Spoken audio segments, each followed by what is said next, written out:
നമസ്കാരം. മലയാളി വാർത്തയിലേക്ക് സ്വാഗതം. എയർ ഇന്ത്യയുടെ ബോയിംഗ് 787-8 ഡ്രീം ലൈനർ വിമാനം തകർന്നു വീണതുമായി ബന്ധപ്പെട്ടുള്ള കൂടുതൽ വിവരങ്ങൾ പുറത്തേക്ക് വരികയാണ്. വിമാനം തകർന്നു വീണപ്പോൾ സ്ഥലത്തെ അന്തരീക്ഷ താപനില 1000 ഡിഗ്രി സെൽഷ്യസ് ആയി ഉയർന്നു എന്നാണ് റിപ്പോർട്ടുകൾ പുറത്തേക്ക് വരുന്നത്. അഗ്നിപർവ്വതത്തിൽ നിന്ന് പുറത്തേക്ക് വരുന്ന ലാവയ്ക്ക് സമാനമായ ചൂടാണ് 1000 ഡിഗ്രി സെൽഷ്യസ്. 1140 മുതൽ 1170 ഡിഗ്രി സെൽഷ്യസ് ചൂടാണ് ലാവയ്ക്കുള്ളത്. ഇത്തരത്തിലൊരു സാഹചര്യം ഇതുവരെ നേരിടേണ്ടി വന്നിട്ടില്ല എന്നതടക്കമുള്ള ഒരു പ്രതികരണമാണ് ഇപ്പോൾ രക്ഷാദൗത്യത്തിൽ പങ്കാളികളായവരുടെ ഭാഗത്തു നിന്നും ഉണ്ടായിരിക്കുന്നത്. രക്ഷാദൗത്യത്തിൽ പങ്കാളിയായ SDRF ഓഫീസറാണ് ഇത്തരത്തിൽ ഒരു ലാവയ്ക്ക്, അഗ്നിപർവ്വതത്തിൽ നിന്ന് പുറത്തേക്ക് വരുന്ന ലാവയ്ക്ക് സമാനമായ ചൂട് ഈ ഒരു വിമാനം തകർന്നു വീണപ്പോൾ ഉണ്ടായിരുന്നു എന്നതടക്കമുള്ള അദ്ദേഹത്തിന്റെ ആ വെളിപ്പെടുത്തൽ ഏറെ നിർണായകവും നടുക്കുന്നതുമായി മാറിയിരിക്കുന്നു. മാത്രമല്ല, ഈ ചൂട് ഇത്രയും ശക്തമായതുകൊണ്ട് തന്നെ രക്ഷാപ്രവർത്തനത്തിന് വലിയ രീതിയിലുള്ള തടസ്സം ഉണ്ടായി എന്നതടക്കമുള്ള ഒരു പ്രതികരണവും അദ്ദേഹം നടത്തിയിരിക്കുകയാണ്.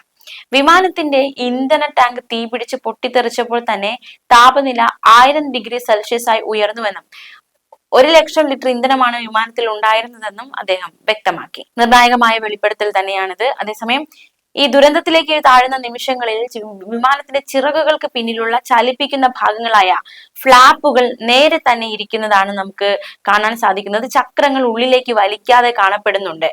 ഈ കാഴ്ചകളെ വെച്ച് ഒരു വിലയിരുത്തലൊക്കെ വിദഗ്ധർ നടത്തിയിട്ടുണ്ട്. വിമാനം റൺവേയിൽ നിന്ന് പറന്നുയരുമ്പോഴും ഉയർന്നു കഴിഞ്ഞ് ഏകദേശം 1000 അടി എത്തുമ്പോഴും ചിറകനടിയിൽ നിന്ന് മുകളിലേക്ക് വായുവിന്റെ തള്ളൽ കൂടുതൽ ഉണ്ടാകാനും അങ്ങനെ ഉയരാൻ സഹായിക്കാനുമായി താഴേക്ക് മടക്കി വയ്ക്കുന്നതാണ് ഫ്ലാപ്പുകൾ. ഈ ഫ്ലാപ്പുകൾ 600 അടി പൊക്കത്തിൽ നിവർന്നു കാണപ്പെട്ടത് അസ്വാഭാവികമാണ് എന്നാണ് വിദഗ്ധർ വിലയിരുത്തുന്നത്. മേലേക്ക് പറന്നു കയറുന്ന നേരം എത്രയും കൂടുതൽ ലിഫ്റ്റ് ആവശ്യമുള്ളപ്പോൾ ഫ്ലാപ്പുകൾ നേരെയാക്കുന്നതിലെ അതേ അപാകം തന്നെയാണ് മുകളിലേക്ക് ഉയർത്താത്ത ചക്രങ്ങളിലും കണ്ടതെന്നും വിദഗ്ധർ വ്യക്തമാക്കുന്നു. അതായത് 200 മുതൽ 500 അടി എത്തുമ്പോഴേക്കും ചക്രങ്ങൾ വലിച്ച് അകത്തേക്ക് കയറ്റുന്നതാണ് പതിവ്. വിമാനത്തിന്റെ മുന്നോട്ടുള്ള ഗതിക്ക് വായു പ്രതിരോധം ഉണ്ടാകുന്നത് കുറയ്ക്കാൻ വേണ്ടിയിട്ടാണ് ഇങ്ങനെ ചെയ്യുന്നത്. ലിഫ്റ്റ് കുറയുകയും ഒപ്പം ഡ്രാഗ് വർദ്ധിക്കുകയും ചെയ്യുക എന്നാൽ എന്തെങ്കിലും അപകടാവസ്ഥയിലായിരിക്കുന്ന വിമാനത്തെ ആപത്തിലേക്ക് തള്ളി വീഴ്ത്തുന്നതിന് സമാനമാണ് എന്നാണ് വിദഗ്ധർ ചൂണ്ടിക്കാണിക്കുന്നത്. No thrust plane not taking lift എന്നൊരു വാക്യം മെയ്ഡേ അപകട സന്ദേശത്തോടൊപ്പം പൈലറ്റ് അയച്ചിരുന്നു. അതുകൊണ്ട് തന്നെ എഞ്ചിനുകൾ ഏതോ കാരണത്താൽ നിശ്ചലമായിരുന്നു എന്ന ഒരു നിഗമനത്തിലാണ് വിദഗ്ധർ എത്തിയിരിക്കുന്നത്. അത് പക്ഷി ഇടിച്ച് കയറിയിട്ടാവാം, ഇന്ധനം നൽകുന്ന പൈപ്പുകളിൽ തടസ്സമുണ്ടായതാവാം, അതുമല്ലെങ്കിൽ ഇന്ധനത്തിൽ നിന്ന് തന്നെ എന്തെങ്കിലും മായമോ കലർപ്പോ ഉണ്ടായിരുന്നതാവാം. പലതരത്തിലുള്ള സാധ്യതകളാണ് മുന്നിലുള്ളത്. എന്തായാലും 2 എഞ്ചിനുകളിലും ഒരേ സമയം പക്ഷി ഇടിച്ചു കയറാനുള്ള സാധ്യത കുറവാണ്. ആ സമയം പക്ഷിക്കൂട്ടങ്ങളൊന്നും അവിടെയൊന്നും കാണാമായിരുന്നില്ല. അതുകൊണ്ട് തന്നെ അത്തരത്തിലേക്ക് സാധ്യതയ്ക്കും അവസരമില്ല.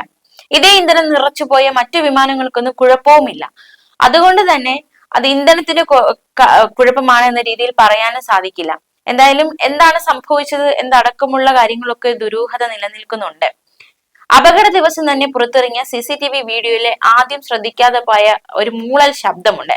റാറ്റിന്റേതാണ് എന്ന് വ്യക്തമായതോടെ അപകടത്തെ പറ്റിയുള്ള അതേവരെയുള്ള ധാരണകളാകെ മാറി മറിഞ്ഞു. വിമാനത്തിലെ എല്ലാ വൈദ്യുതി സ്രോതസ്സുകളും പ്രവർത്തിക്കാതാകുമ്പോൾ ആസന്നമായ അത്യാപത്തിൽ നിന്ന് രക്ഷപ്പെടാൻ പൈലറ്റിനെ സഹായിക്കാൻ സ്വയം പ്രവർത്തിച്ചു തുടങ്ങുന്ന ഒരു ചെറു വൈദ്യുതി ജനറേറ്ററാണ് റാറ്റ്, അതായത് റാം എയർ ടർബൻ. വിമാനം മുന്നോട്ട് പോകുമ്പോൾ വിമാനത്തിനെതിരെ വരുന്ന വായുവിന്റെ പ്രവാഹം ചലിപ്പിക്കുന്ന ടർബൈനുകൾ കറങ്ങിയാണ് വൈദ്യുതി ഉൽപ്പാദിപ്പിക്കുന്നത്. എന്നാൽ റാറ്റിനെ കൊണ്ട് ചെയ്യിക്കാൻ കഴിയുന്ന കാര്യങ്ങൾ ഏറെ പരിമിതമാണ്. Engine thrust, lift, auto pilot സംവിധാനം തുടങ്ങി വിമാനം സുരക്ഷിതമായി ലാൻഡ് ചെയ്യിക്കാനുള്ള ഒരു കാര്യത്തിലും റാറ്റിന് സഹായിക്കാൻ സാധിക്കില്ല എന്നാണ് വിദഗ്ധർ ചൂണ്ടിക്കാണിക്കുന്നത്. നമുക്ക് ഇതിനെ വെറുമൊരു മെഴുകുതിരി വെളിച്ചം എന്ന് മാത്രം വിശേഷിപ്പിക്കാവുന്നതാണ്. അതായത് ഒരു കുഴപ്പം കണ്ടെത്തി അത് പരിഹരിച്ച് വിമാനം സാധാരണ രീതിയിൽ പറന്നു തുടങ്ങുന്നത് വരെയുള്ള കേവലം ഒരു തരി വെട്ടം, അതായത് ഒരു മെഴുകുതിരി വെളിച്ചം, അത് മാത്രമായിട്ടാണ് റാറ്റിനെ വിലയിരുത്തുന്നത്. റാറ്റിന്റെ ഇത്തരത്തിൽ ദുർബലമായ ഇഴയിൽ മാത്രം പിടിച്ചു നിൽക്കുമ്പോഴാണ് പൈലറ്റുമാർ ആ മെയ്ഡേ സന്ദേശം അയക്കുന്നതെന്നതും ഏറെ ശ്രദ്ധേയം.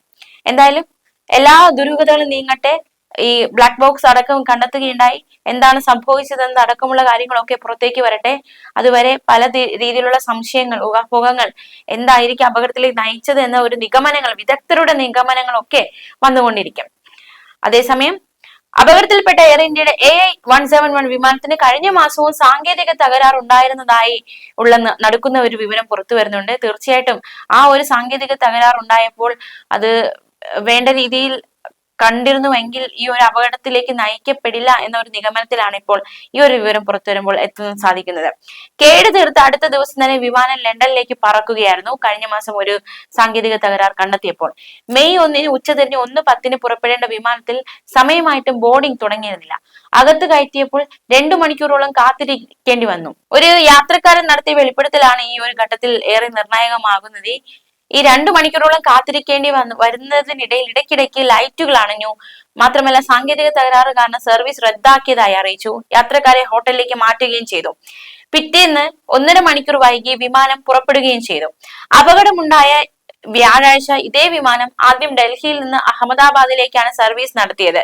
ശീതീകരണ സംവിധാനം കൃത്യമായിരുന്നില്ലെന്ന് യാത്രക്കാരനായ മറ്റൊരു വ്യക്തി പ്രതികരിച്ചിരിക്കുകയാണ്. അപ്പോൾ യാത്രക്കാർ പ്രശ്നങ്ങളൊക്കെ ചൂണ്ടിക്കാണിച്ചിരുന്നു എന്ന് വേണം. അതായത് ഇന്ന പ്രശ്നങ്ങൾ ഉണ്ട് എന്നതടക്കമുള്ള കാര്യങ്ങളൊക്കെ അവർ മനസ്സിലാക്കിയിരുന്നു അതിനു മുന്നേ സഞ്ചരിച്ച യാത്രക്കാർ. അഹമ്മദാബാദ് ദുരന്തത്തിൽപ്പെട്ട ബോയിങ് 7878 ഡ്രീം ലൈനർ വിമാനങ്ങളുടെ ശ്രേണി താൽക്കാലികമായി സർവീസ് നിർത്തിവെച്ചേക്കാനുള്ള തീരുമാനത്തിലേക്ക് ഇപ്പോൾ അധികൃതർ കടക്കുകയാണ്. വിമാനത്തിന്റെ സുരക്ഷാ പരിശോധന നടത്തണമെന്ന് directorate general of civil aviation air ഇന്ത്യക്ക് നിർദ്ദേശം നൽകിയിരിക്കുകയാണ്.